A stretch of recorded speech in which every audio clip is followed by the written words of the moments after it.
welcome back to Spill the Tea Lou. Welcome back to Teacup Castle. Welcome to an actual transfer show. We've had that many games, thankfully, over the weekend. We haven't really been talking about the transfers because we just haven't had the time. We haven't had the time. We've had a massive opening Premier League weekend. We had loads and loads of watch-alongs, thoroughly enjoyable, except for the one from my club, obviously, because who wants to lose? Who wants to lose ever, let alone on the opening day of the new season, let alone to a newly promoted side? How and ever, today we are not going to be talking about that bloody result. We are going to be talking about transfer news that has been happening all across the weekend. Highly inconsiderate of all of the journalists to be putting out these things to talk about when we're not there to talk about them because we're busy watching the football, man. Get it together. You had all summer to do this, and now they want to do business. But here we are, guys. We're going to talk about it. Lots and lots, loads of different teams involved, loads of different transfers happening. Nearly happening, talked about happening, you know the drill. So we're going to get stuck into all of those. But before we talk about Buwadi and Marmoush and Savinho and Mudryk and oh my goodness and Goretzka, all of the different things that's happening, we are going to say hello to the teacups. To the teacups, I see you in the chat. Hello to all of you guys. Let me see. I see we've got lovely Luke in the chat. Hello to lovely Luke. Rob is in the house as well. And Shem, hello to Shem. I see Danny. I don't know why Daphios is saying calm down when the show's only started less than 5 minutes. So Daphios in the chat with a random comment that makes no sense to me. Danny in the house. Hello to Danny. Lucky in the chat as well, giving us all of the news. Daz in the house. Hello to Daz. Hello. Rob getting his member stickers in the chat as well. Rob has also sent us a super sticker. Shout out to Rob. We've got the little foxy in the chat. Thank you very much. Very kindly, my dear. Much appreciated. Okay.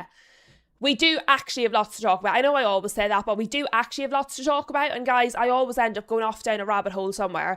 So we're actually going to have to stick to the programme today. We're getting started with Buwadi. So, the deal that has taken 6 lifetimes, the deal that has taken almost as long as Barcola to Liverpool, which still hasn't happened by the way, is reaching its conclusion.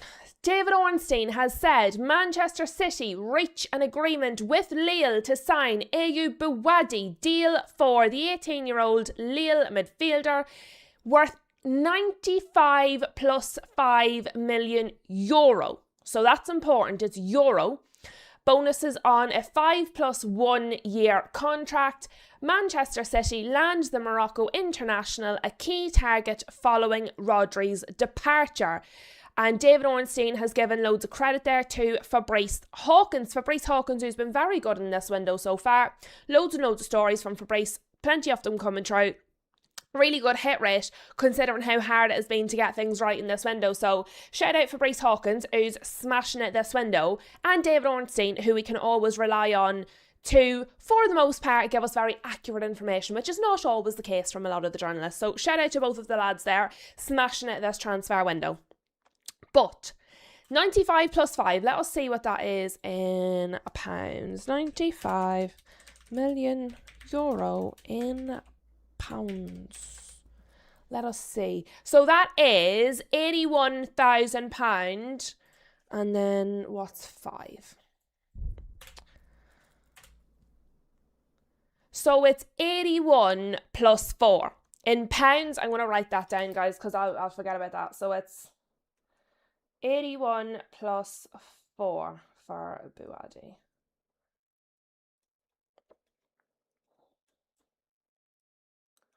Which means that between Buwadi and Elliot Anderson, you're looking at 116 for Elliot Anderson, and you're looking at fixed 81 for Buwadi. So you're looking at £197 million before add-ons for 2 players for City. So 2 players, 200 million. That's where we're at for City. Okay, so quite an enormous amount of money being spent on just 2 players. I don't have a particularly strong opinion on Buwadi. What I saw in the World Cup, I thought he was fine, and maybe it's because there was so much hype around him. There's so much talk. He's going to be a superstar. He's going to be generational. He's going to be the next thing. And maybe he is. I do not know. I've not been watching Lille, lads. I don't know. I'm not sure. So, I don't know if this is good. Guys, that's my honest opinion. With Elliot Anderson, I had an opinion because I'd seen him play.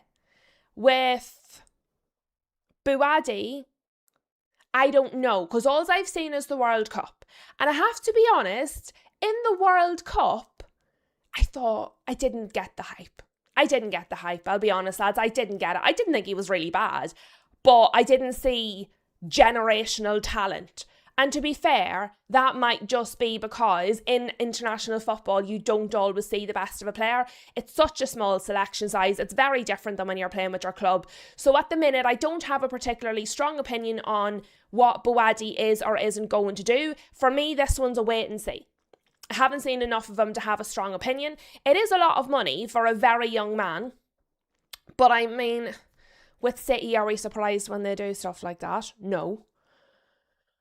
I do think it's in a position they absolutely need to reinforce. So I think that's good. So he, by all accounts, from what people are telling me, is a defensive midfielder. So that they need one of them. It's a lot of money. He's very young. I'm undecided.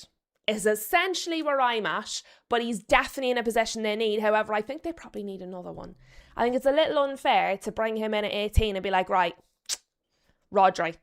Do you know what I mean? Nobody's ever going to actually replace Rodri as such, but for an 18-year-old to step into the position, it's a lot. It's a lot of weight. It's a lot of weight on a young man's shoulders. So I don't know. Do you guys have any opinions on this? You're incredibly quiet in the chat. Oh, Rob, the translator got Dafios. Yes, calma means calm down, Rob. That's what calma means. But you guys are very quiet in there today. Shem says, I messed up and had the volume muted for the first 3 minutes. So I'm back to the beginning and put it on ×2 speed. Janie Mac. Shem, I speak fast. On normal speed, I speak fast. I can only imagine what I sound like on ×2. I speak really fast in general. Oh, dearie me. You sound so funny. It's like a chipmunk after chugging 6 Red Bulls. I would believe that. I would absolutely 100% believe that because I speak very fast even at normal speed.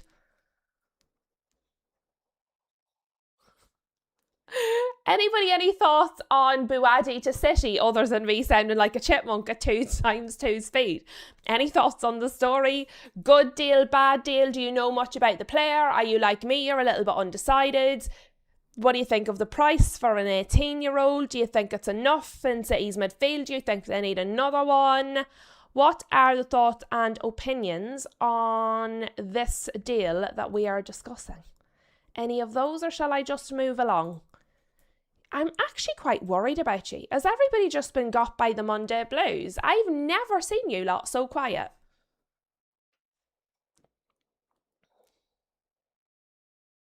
Lucky's talking about United. Okay, let's just move along then, since nobody has any thoughts or opinions on this. Next up, we have, from Fabrizio, Tottenham reach a verbal agreement with Man City to sign Omar Marmoush. Here we go. We did mention this during the watch along the other day. Shem brought it into us, but let's have a proper little chat about it. So, verbal agreement on an initial loan with a buy obligation, but it's conditional. So it's conditional obligation under certain conditions. Conditional obligation, at £50 million. As we said, probably what you would want to be doing is swapping the Marmoush and the Savinho fees, and that's probably closer to being about right. Between them, they're 125, because I think it was 75 for Savinho, 50 for Marmoush, which wouldn't be due to be paid until next summer. So they've got the two for 125. The original touted price was 150 by the journalist. So they've got it for 25 less, which I think is much better. If you swap the prices, 50 for Savinho, 75 for Marmoush, it's probably still a little too much, but probably much closer to what it should be, and then the inflated window. And the fact that it wouldn't be due for payment until next summer is going to suit Spurs, since they've already spent an absolute fortune. So I think, look, it's good for Spurs because they absolutely need somebody in that position. I think it's good for City because they know that that money's coming in. And look, if he absolutely smashes it,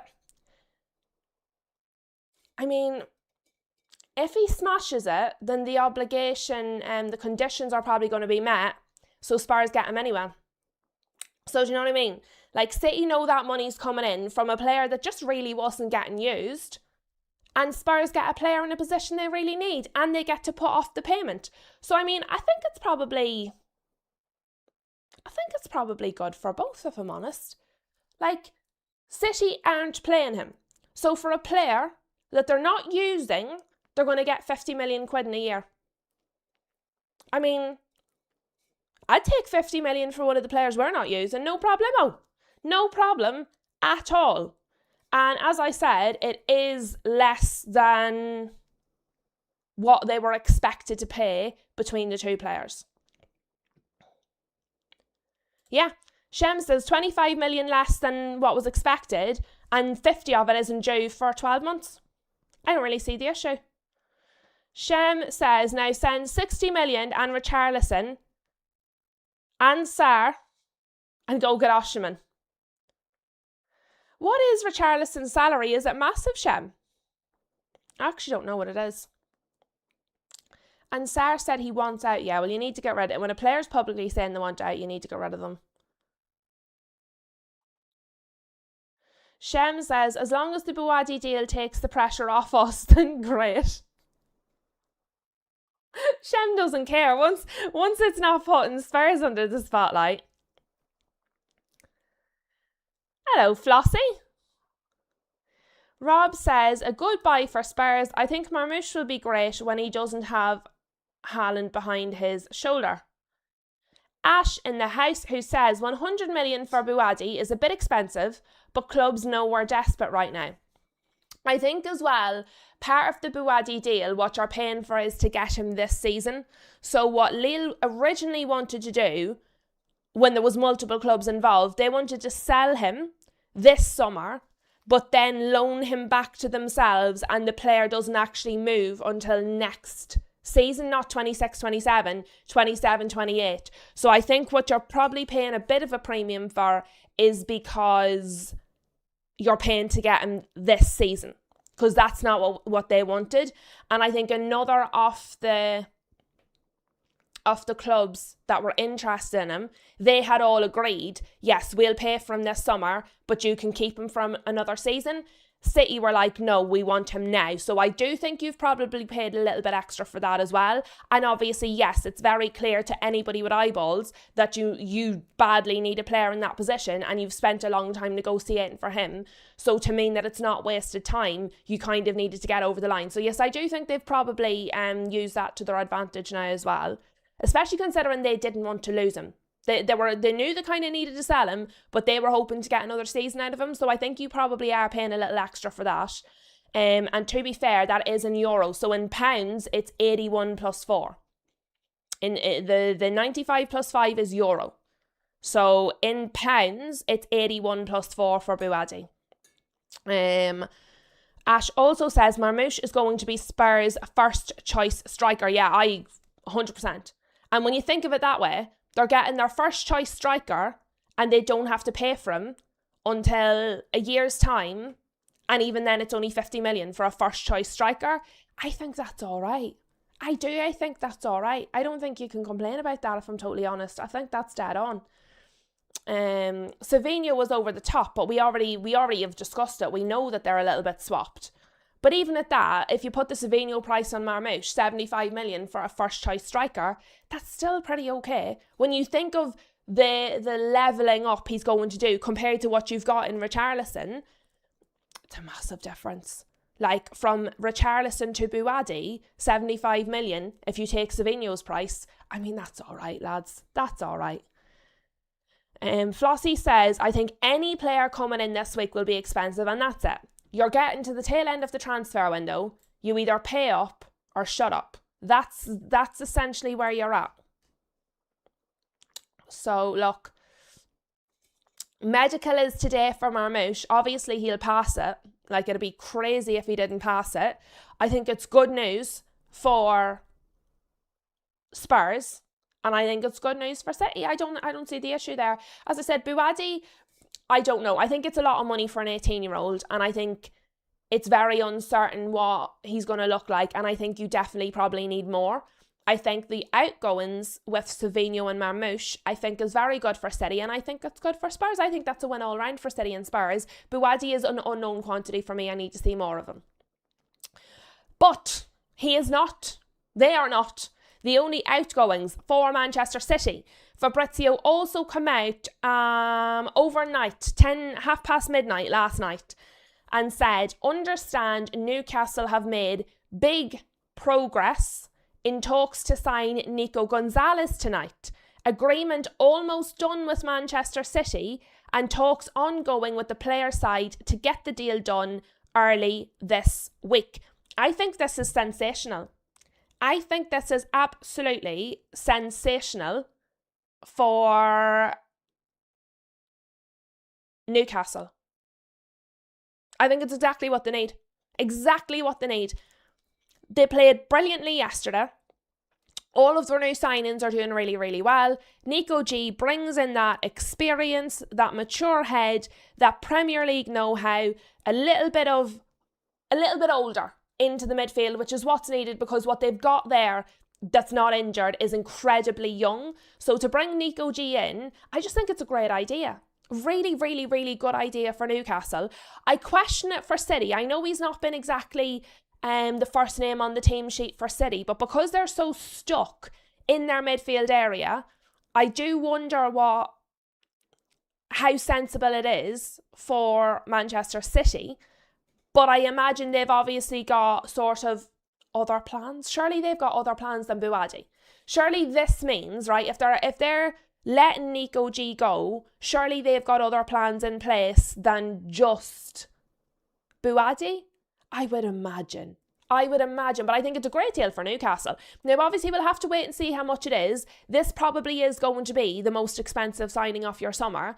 But when you're paying for a player off that level who fits exactly what you need, he's currently in the Premier League, and it's towards the end of the window, you probably are going to pay a little bit of a premium.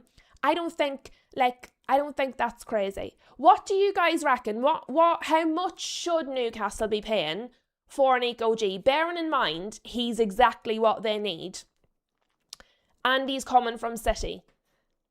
It's inside the Premier League. It's the end of the window, and the window has been inflated.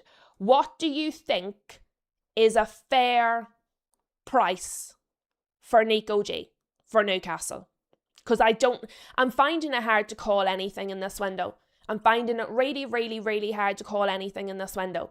But Newcastle haven't really paid, I think, 40 odds. That's basically what all of Newcastle's signings have cost. Flossie says about 50.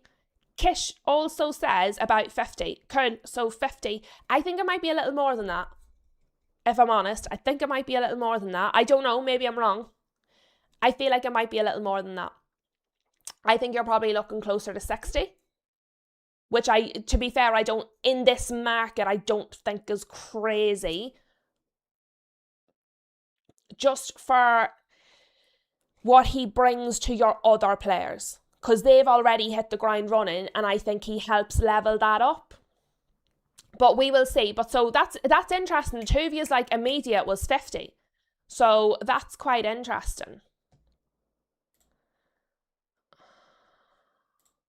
Ash says 60 million euro. Right, well, what's that in pound? I think it's probably going to be about 60 million pound. Well, let's see, what would your 60 million euro be? So that would leave it around 51 million in pound. So Ash, you're actually in line with Kish and with Mama Flossie there on that one.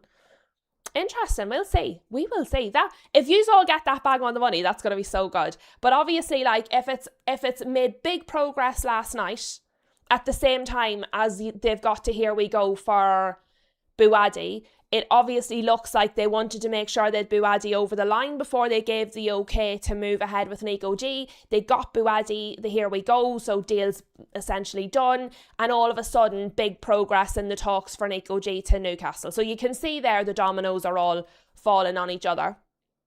They're planning to get the deal done early this week. So unless the player, because at the minute the player hasn't agreed, agreement almost done with Man City, talks ongoing with the player side. So the player hasn't agreed to this yet, which is probably, really where you want it. But to get the deal done early this week, I mean, early in the week to me is Monday or Tuesday. By Wednesday, you're at midweek. So by today or tomorrow, they're hoping to get the deal done. So we won't have too long to wait to find out. But I think it's a good idea. Yeah, and I think it's more concerning for City. Like, I see Ash there saying, I'm also worried we have already sold many midfielders. Yeah, I have to be honest. I would be a little concerned around your midfield if I was you. I don't know if it's a good idea for City to sell him. I think it's a great idea for Newcastle, though.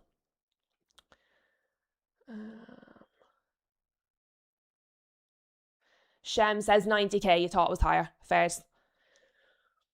Paige in the house, hello to Paige. And Ash says Maresca is still pushing hard for Enzo Fernandez. Don't know if it's going to happen. I think that's a terrible idea for you guys, if I'm honest. I think he would be really disruptive. I don't think he's what you need. I don't think he's a personality you need. I understand him and Maresca have a really good relationship. He wants to rejoin Maresca. Maresca wants him there. I understand that. I honestly think his personality in your dressing room, I don't think it works. I really don't think it's a good idea for you guys. You definitely need more midfielders. I do not think Enzo is the answer. I think Chelsea need to be trying to get rid of him. I don't think City should be trying to buy him. Personally, but again, we will see.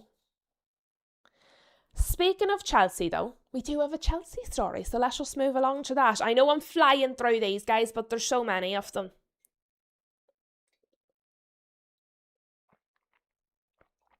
It's like the news. Next up on the news, we have Leeds United are preparing a new loan bid for Mikhailo Mudryk. Talks are still ongoing for the Ukrainian winger. This I find really interesting because obviously when we went through all of the Chelsea players, we said, look, they may actually want to keep Mudryk because he's come back so alert, he's come back really fit, he's joined them straight away in their pre-season, and potentially, like, they might want to keep him because he's come back looking better than they expected. However, because they've got so many players, they may have no choice but to kind of move him on, even if that is on a loan, get him up to speed elsewhere because their squad is too bloated to be able to do it themselves, and then bring him back next season. And we looked at, like, where would he go? Who would he go to? Leeds United's Mikhailo Mudryk. I think that's all right, I think that's all right. I think that's all right for him. I think Leeds are a good team. Farke is a good manager. I think Leeds are going to do just fine this season. I think they're a physical team. And actually, they don't play, and I mean this quite loosely before anybody breaks down the tactics and formations and everything. I mean, when I watch Leeds and I watch Chelsea, they both play quite a physically robust type of a game. So I think that would be good for him. As I said, I'm not entirely sure if Chelsea's squad wasn't so bloated they would want to move him out at all. I think they thought he was going to come back with much less fitness than he had, because one of the first comments that came out from Alonso after Mudryk joined them in the pre-season was that his fitness was great and it was a testament to his solo training that he had been doing during the time that he wasn't playing. So I think he's come back a lot fitter than they expected. I think he was assisting goals and stuff in their pre-season as well. So I think if the squad wasn't so bloated, they might not want to move him out at all, which means it's almost definitely going to be a loan. And I think for Leeds, he probably adds just a little extra edge. Just a little something. So depending on if there's going to be a loan fee, that sort of a thing, I don't think that's a crazy idea. I think it works for him. I think it works for Chelsea. I think it works for Leeds. I just think and I think if it goes well at Leeds, and then Chelsea have the option to keep him next season. So if it's a loan without any option or obligation, if it's just a straight loan, I think that works. It works for everybody, I think. Shem says, I keep hearing Mudryk on loan to Spurs because he worked with De Zerbi at Shakhtar. But then again, so has Solomon and we got rid of him. So don't know. Well, this is Fabrizio, so I think there's probably been links to him to multiple clubs, because it's almost certain he's going to have to go out on loan because of Chelsea's squad size. They're not really going to have an option. They are going to be a little stuck in probably having to loan him.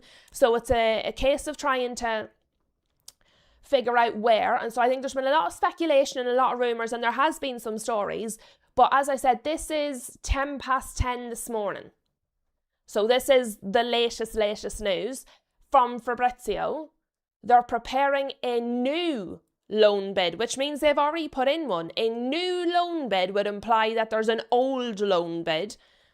So that looks the most likely at the moment. And I think it makes sense for everybody involved, to be honest. We shall see. We shall see. Moving on to Aston Villa. Leon Goretzka to Aston Villa. Here we go. Verbal agreement in place with the German midfielder after a direct call with Unai Emery. Verbal green light to Aston Villa project, with club planning for a medical and signature this upcoming week. So that was put out 2 days ago, so he means this week. A lot of people were really shocked by this, but there actually had been some stories about it during the week last week. They were sort of loose, they weren't like super tangible, but it had been sort of rumbling in the background there, so I don't think it's like astounding. Again, probably bringing a little bit of experience into that midfield, because their other signing in the midfield was Manzambi. Let us go to our Villa lineup. It might be the area where they needed the least reinforcement. That might be is what shocked people. The deal itself, I don't think is shocking, because I'd sort of seen rumblings of it. The fact that that is the position that they've chosen to shore up, I do find it a little interesting, because they've got McGinn, they've brought Manzambi, they've got Kamara, Bogard. Now, I think Anana is injured, and we know João Gomez is injured, but those players are both going to come back. So they have 1, 2, 3, 4. So they've got 6 players there. 4 of them, I believe, are uninjured, and they've brought in Goretzka now. And it just makes you wonder, they've currently got 3 centre-backs and 2 wingers. And we're about to speak about Watkins in a minute. So I suppose maybe the surprising part is, of all of the positions that they could have strengthened, midfield was probably the one they needed the least. Now, maybe it's a reaction to Gomez getting injured, because I think he's going to be out for a little while. It just seems the area they needed the least reinforcement. Unless they're planning on playing McGinn a little bit forward, putting McGinn on one of the wings or something, because he can play anywhere, and having Goretzka for the midfield, it just seems not unnecessary, because I don't think, reinforcing your squad is ever unnecessary. But of all the positions they could have picked, it was probably the one they needed the least. From the outside looking in, maybe Villa fans would say, no, this is fantastic, it's a really good idea. It just feels like the least of what they needed, is what I would say on it. I don't particularly understand the direction of it. Sticking with Aston Villa though, Ben Jacobs reported, and I actually saw this interview. I watched this. So Ben Jacobs has put it out. I'm going to read it from Ben Jacobs, but I watched this actually myself. Yesterday, Unai Emery was asked about Ollie Watkins. Ollie Watkins wasn't in the squad. And Unai Emery was asked about why was he not in the squad. And so he said, you have to ask him. And there was like what the part Ben Jacobs has taken is the last sentence, but this went on for a couple of minutes. So the last sentence Ben Jacobs has taken is, ask him, I can only answer by silence. But what was said, and I'm paraphrasing, guys, the journalist said, look, you didn't want to tell us before the game, now the game's over, can you tell us why was Ollie Watkins not in the squad? And Unai Emery sort of said, the players that are here show their dedication, and I appreciate the players that are here. It's that question is for Ollie. You would have to ask him why he's not here. That question's not for me. And so the reporter asked him then, well, does that make your job difficult? If it wasn't your decision for him not to be here, was it his decision? And does that make your job difficult because you're not really in control? If he's not in the squad because he's chosen not to be here and it wasn't your decision, does that make your job more difficult? And he didn't correct the journalist. He didn't say, oh, well, I am in control. He didn't say, oh, it was my decision. The journalist said, okay, well, if you're saying the questions for him and that you appreciate the players that are here and that we would have to ask him about why he's not here, that implies it was his decision. Unai Emery did not correct the journalist. He said, and this is when he said, ask him, I can only answer by silence. So he said, I appreciate my players that are here. The players that turn up show their dedication. And basically that's who I'm concentrating on. If you want to know why Ollie Watkins isn't here, go and ask Ollie Watkins. So it was very, very heavily implied throughout. And there was a back and forth. There was about 5 or 6 times the journalist prompted him, asked him, rephrased the question. And every single time, Unai essentially implied the reason that Ollie Watkins wasn't there was because he had failed to turn up or refused to turn up. He didn't outright say it, but he certainly implied it.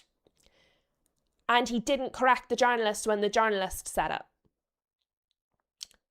So it looks like Ollie Watkins chose not to turn up because he wants his move to Al Hilal. I think that's poor. I think that's really, really poor. And United had been linked to Ollie Watkins previously. And there's still a lot of United fans saying we should go in for him, try and steal him from Al Hilal. United should go in for Ollie Watkins. No, thank you. Absolutely no, thank you. That is stinky. The deal is not done.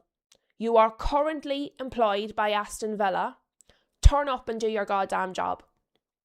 And I've seen a lot of Villa fans online saying that like Unai Emery showed so much loyalty and faith to Ollie Watkins that when Ollie Watkins wasn't firing, wasn't scoring, wasn't having a good time of it, that Unai Emery backed him, kept playing him, trusted him, and really, really, helped him get back into form. And for him to repay Unai like that, I think it just shows a fault in his character. If I'm totally honest, if it's true, because we don't know, but I mean, I watched the interview. This is not just a quote. I watched the interview yesterday, and he very heavily implied that he hadn't left him out of the squad. Ollie had decided that he wasn't going to be in it. That was very obviously implied. I find that, I don't like that. I wouldn't want him anywhere near Man United. I'm quite surprised actually as well. I suppose we don't know any of these players on a personal level. I'm quite surprised by that. Like, that's stinky. Stinky. I don't like that. Paige says, stinky attitude, good thing Manchester United missed out. Well, apparently there's some, and there's some of our fans that want him. There's in the comment section, right? So Ben Jacobs has posted this part of the quote. There's Manchester United fans in the comment section of this quote saying, oh, Man United should bid. We should get him. Like, there you go, right? There's Man United fan. Man United crest as their profile picture. I'd like Man United to make a bid. Why would you possibly want your club to buy a player like this? Why would you want your player? What? Why would you want that? I cannot understand why anybody would want to go and buy him after that. Genuinely, that's a real comment on it by a Man United fan. Anyway, I'm also glad we've missed out, and I hope we don't put in a bid, and I don't think we will either. Flossie is asking, is he saying he has gone on strike? Yeah, essentially. Not in so many words, but yeah, basically. Flossie says, we all know about that sort of behaviour. Oh, yes. Paige says, good thing I don't interact with the fan base. That would just wind me up. He has not lucky been treated in a bad way at Aston Villa at all. That's totally untrue and really unfair on Aston Villa. Ollie Watkins has not been treated badly whatsoever at Aston Villa. Random says he would behave in the same way. Well, that says more about you. But no, I think that's shitty behaviour. I don't think money's a good reason to act like a horrible person. Like, it's bad behaviour. It's bad behaviour. You, as a grown adult, signed a contract. So the only person standing between you and generational wealth is yourself. You signed the contract. If you don't want to fulfill it, don't sign it. Do you know what I mean? Everybody knows what it is when you sign a contract. So I think it's really, really poor behaviour, as it's a little bit surprising. And I'm really glad Man United do not seem to be going in for him, because I think that would be a terrible idea. Poor. Really poor. A little bit embarrassing, I think, throwing your toys out of the pram like that.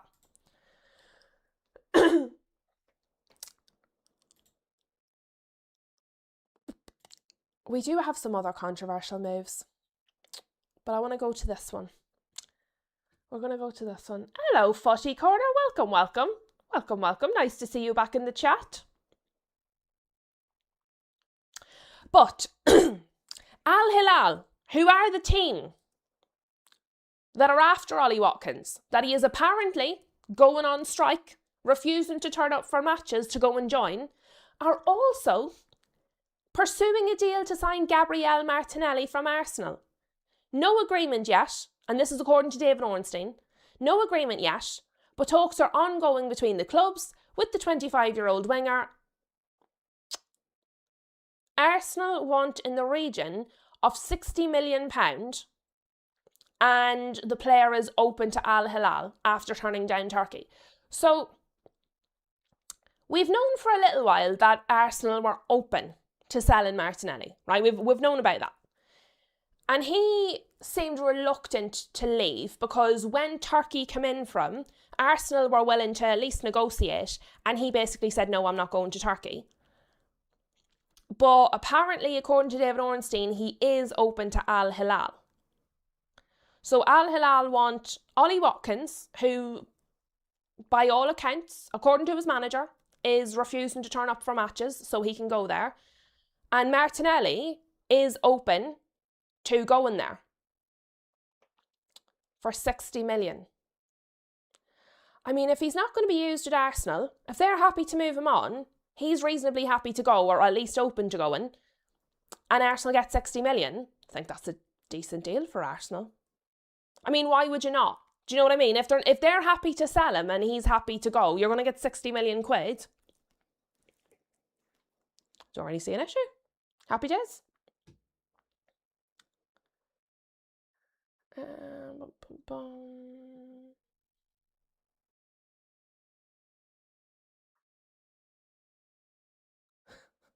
Shem says, I completely forgot that Tammy Abraham was at Aston Villa. Just saw it on Sky Sports. Well, he'll be their first choice striker if Watkins goes, because the wee chap Majo that they were using in the pre-season is injured, bless him. So I believe then Tammy Abraham would be the one playing up front, unless they buy somebody. Have I missed someone?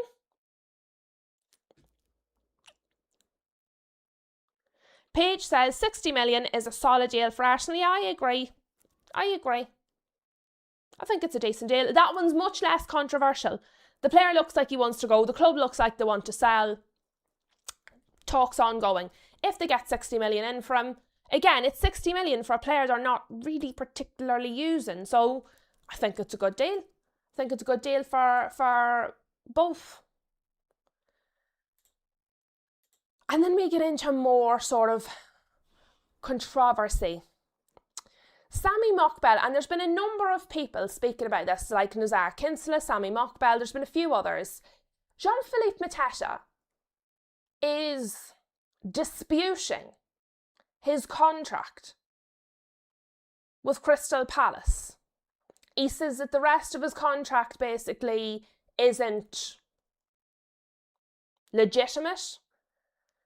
And so he took it, he raised a dispute, he tried to fight it, but it's come out, and this is from Sami Mokbel of the BBC, Crystal Palace consider Jean-Philippe Mateta contract dispute closed, with the striker's deal still binding after the Premier League tribunal and FIFA challenges. Questions now over Mateta's future heading into the transfer deadline.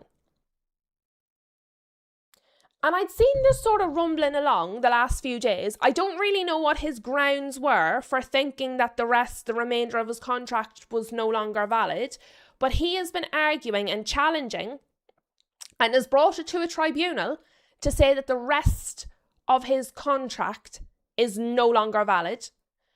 The Premier League tribunal and FIFA, I think FIFA said they weren't the correct body and they wouldn't get involved. And so the Premier League tribunal says, no, it is valid. It's a valid contract. You must stay. But you would have to think that Crystal Palace might want to move him along. I mean, do you want that? Do you want a player that's tried to, take you to a tribunal to get out? Do you want to keep them, really? That doesn't feel conducive to a good season. That doesn't feel conducive to what you want in the dressing room. I can understand Palace probably don't want to let him have his own way. He's tried to push his way out and they've said no, it's a valid contract. So they may feel a little petty. They may feel a little petty and just not want to let him leave just because he's caused a big stink.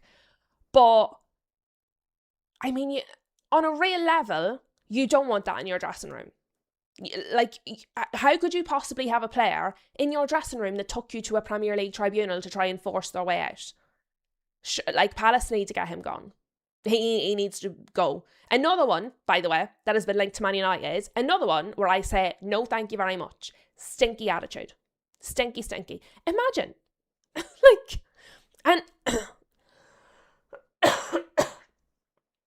See if he was saying, the conditions are terrible, they're treating me really badly, etc., etc.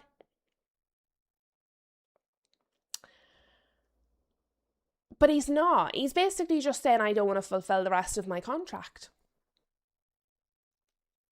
I wouldn't want him anywhere near United. I think Palace need to move him along. Sharpish. Yeah, that's what I thought. Yeah, so Footy Corner. FIFA said it's nothing to do with them as it's not a club-to-club dispute. I thought FIFA had bowed out with that, but there we are. Yes, he is. He failed the medical in January, Flossie. He is the one that failed the medical. You're right. So he's failed the medical and now is trying to bring his club to a tribunal so he doesn't have to see out the rest of the contract that he signed. I mean, who's going to want to buy that? Which club looks at that and goes, yes, let me buy you? So unless there's somewhere that he has lined up, unless there's somewhere he thinks he's going, I think it's really bad behaviour. I think it's really silly. Really silly.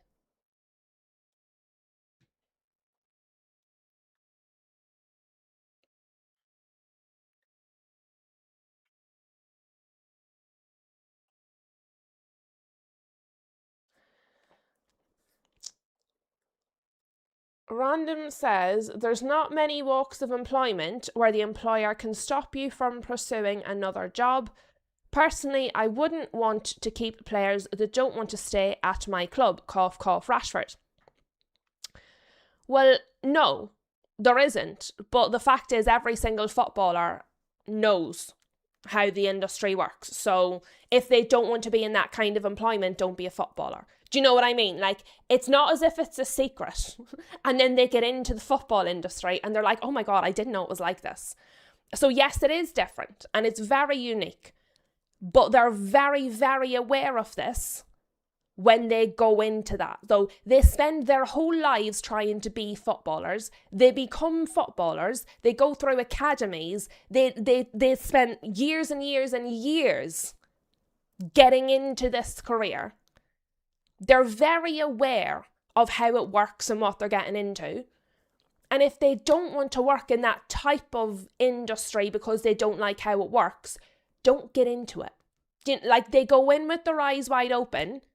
Part of it is they get loads and loads and loads of money because it's such a unique industry. You can't take all the good bits off it being a unique industry and then not want any of the bad bits. It is different, yes, because there's also very few jobs where you get paid hundreds of thousands of pounds a week. You know what I mean? So you're correct. It is different. There's not many employments where this is the case. But there's also not many employments where you get paid hundreds of thousands of pounds a week. There's also like complete openness around how the industry works. So if they go into it, eyes wide open, fully aware of how the industry is, and then after benefiting from that industry, earning loads of money, signing a legal contract, which they are obliged to understand before they sign it, and then go, now I've got loads of money, I don't like the contract anymore. That's a them problem. Sorry, no, that's a them problem. They're grown adults. They need to catch themselves on. Now, I wouldn't want a player at my club that doesn't want to be there. I agree with you on that. But be professional. Like, Villa haven't said they won't sell him. They want him to turn up until a deal is done. They haven't refused to sell him at all, which would be their right, by the way. They can just say no. But they haven't. They expect him to turn up for work while they're still paying his wages, while there's no deal in place for him to go elsewhere. I just don't think there's any sticking up for it. I think it's really poor behaviour. I think it's very childish, actually.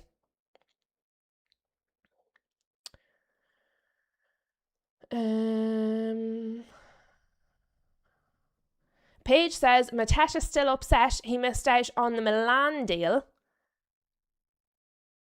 Rob says they know how the cookie crumbles. Flossie says, I can't see any club wanting him now about Mateta. Me either. I definitely wouldn't.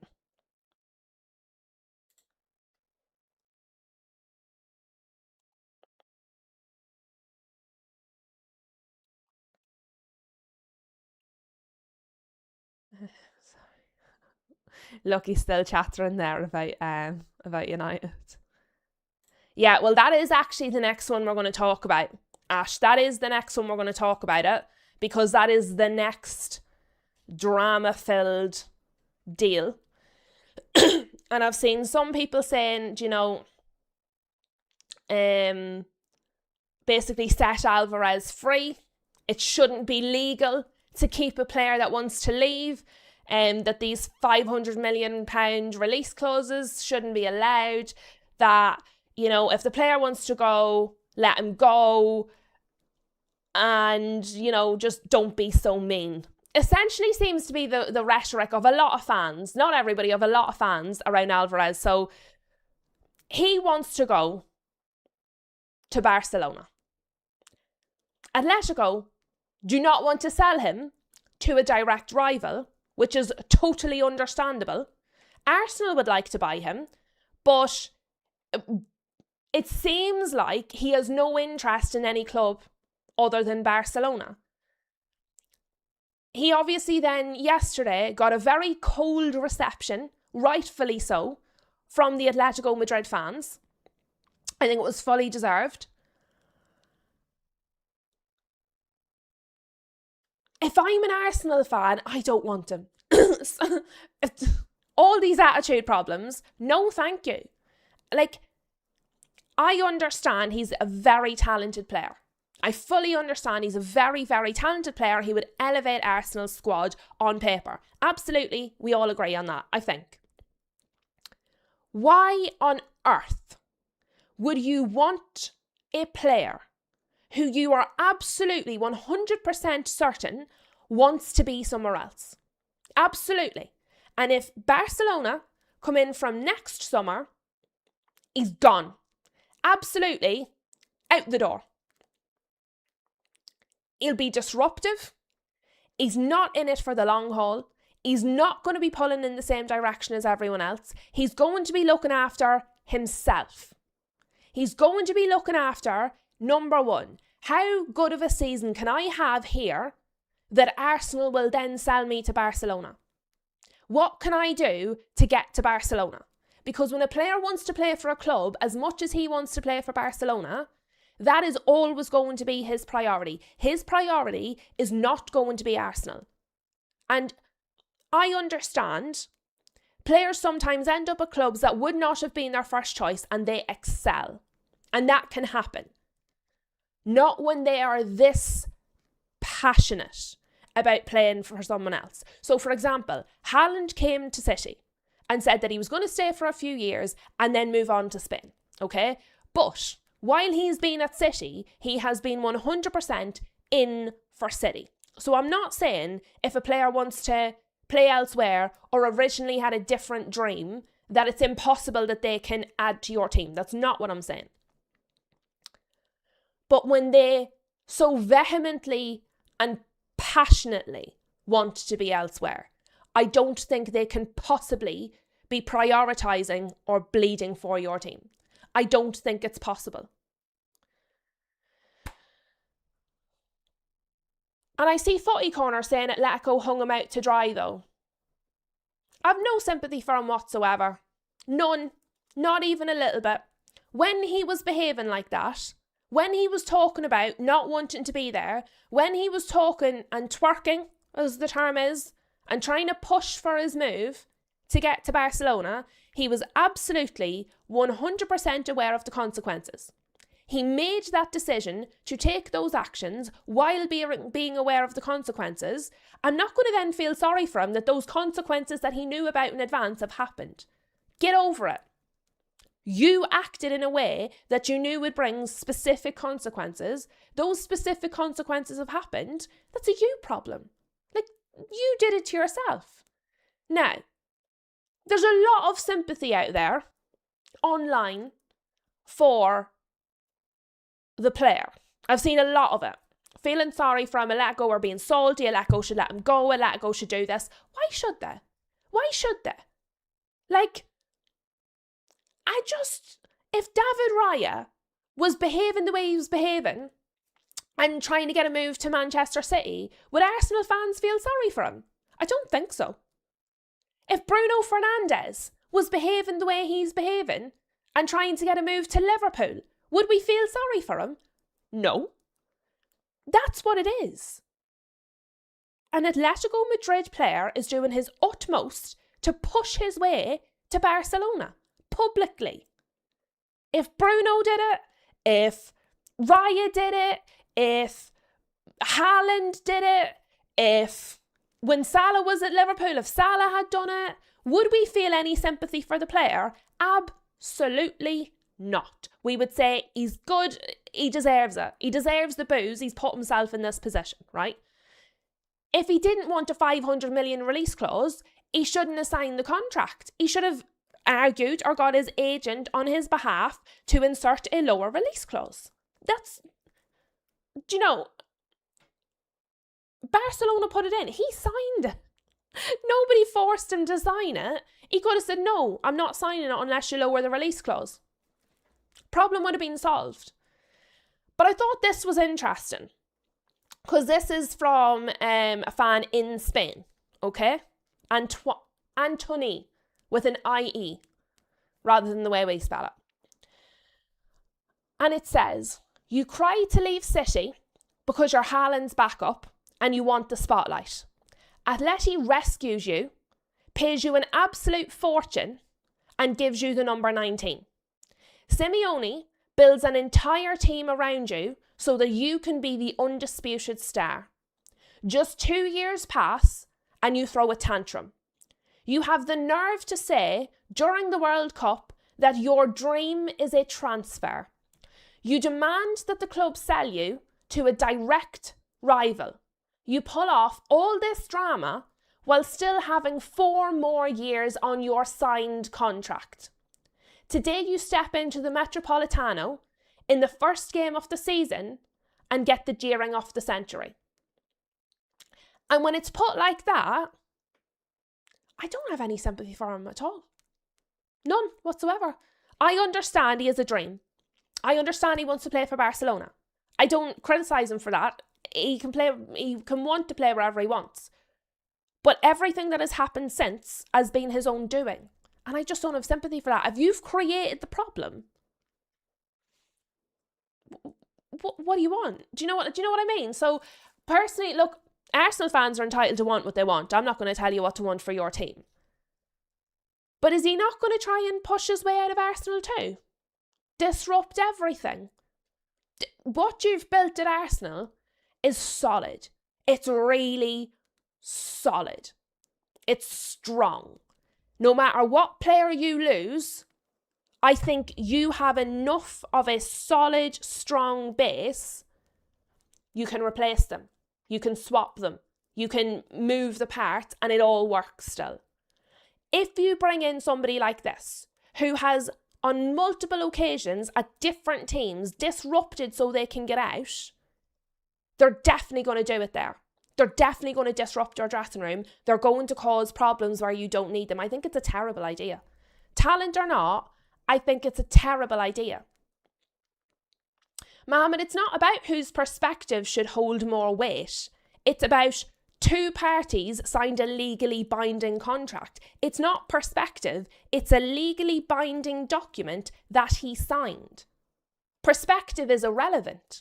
Perspective is entirely irrelevant in the conversation. He signed a legally binding document.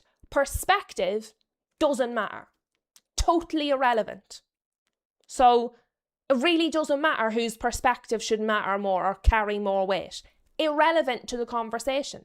He signed a legally binding document. He was not under duress when he signed it.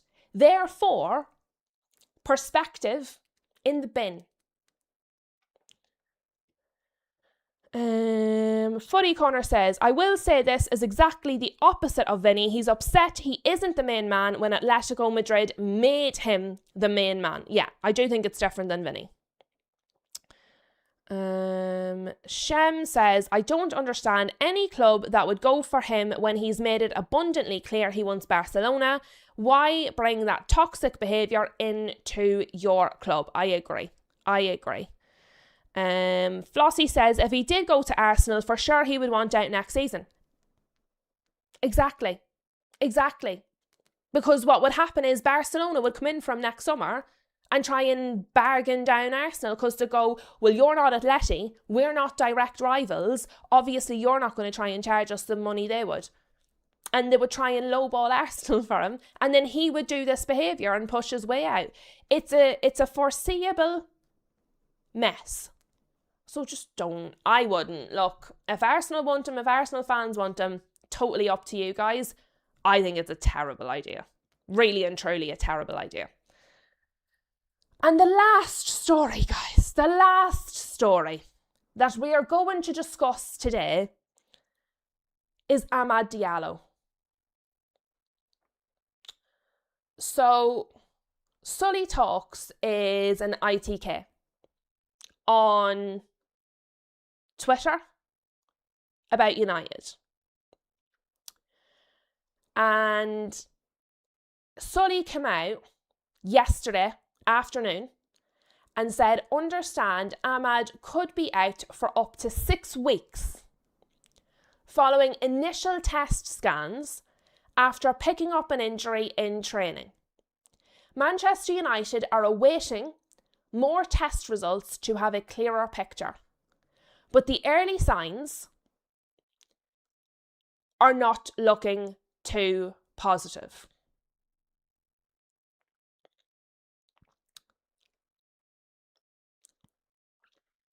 And this caused a bit of a stir. It's caused a little bit of a stir in the Man United fan base, because we were like, oh, another injury. Except Chris Wheeler, journalist who works for the Daily Mail, has come out and said Mason Mount could be fit again to play Ipswich Town. Also, the minor nature of Amad's injury suggests he could return on the right flank against Ipswich. So Sully Talks, ITK, has said 6 weeks. Chris Wheeler, journalist, has said he could be back for Ipswich.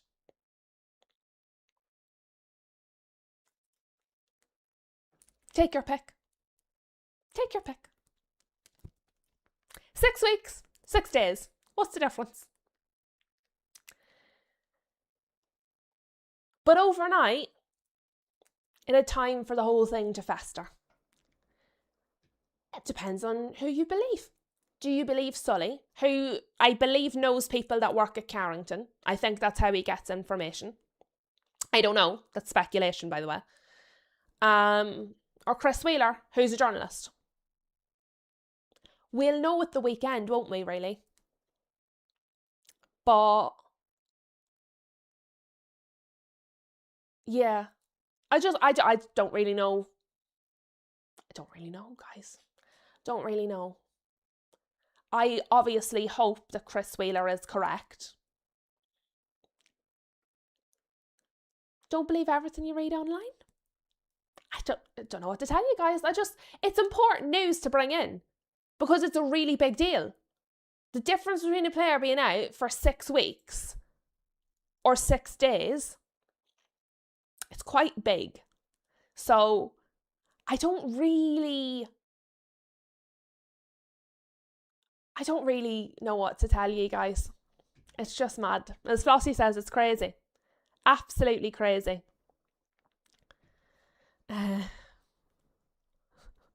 Yes, what we all know is the number 6 is involved. Flossie has seen should United sign Mateta. He was linked to us. We were linked to Mateta a number of times. I think it would be a stupid idea, and I would like to think the club will be staying away from that kind of drama.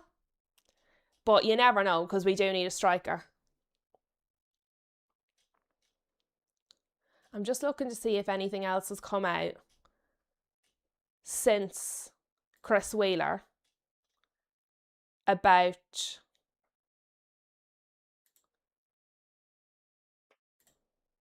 Amad. So let us see, has anything else come out? Because that was obviously just before we went live. So let me see, has anything come out since?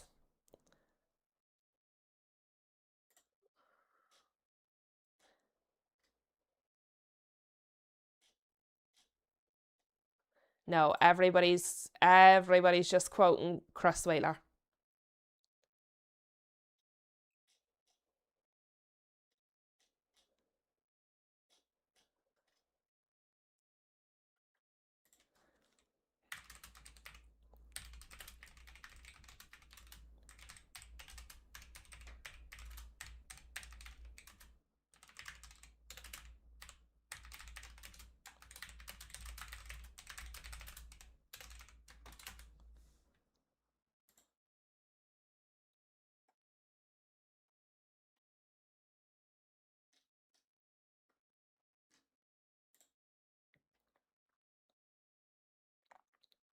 Sorry guys, I'm just trying to find out.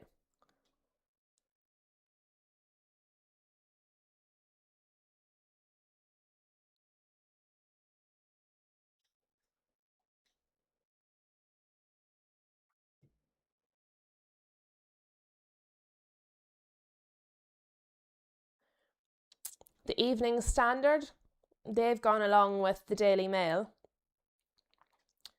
And you've got Goal going along with Sully.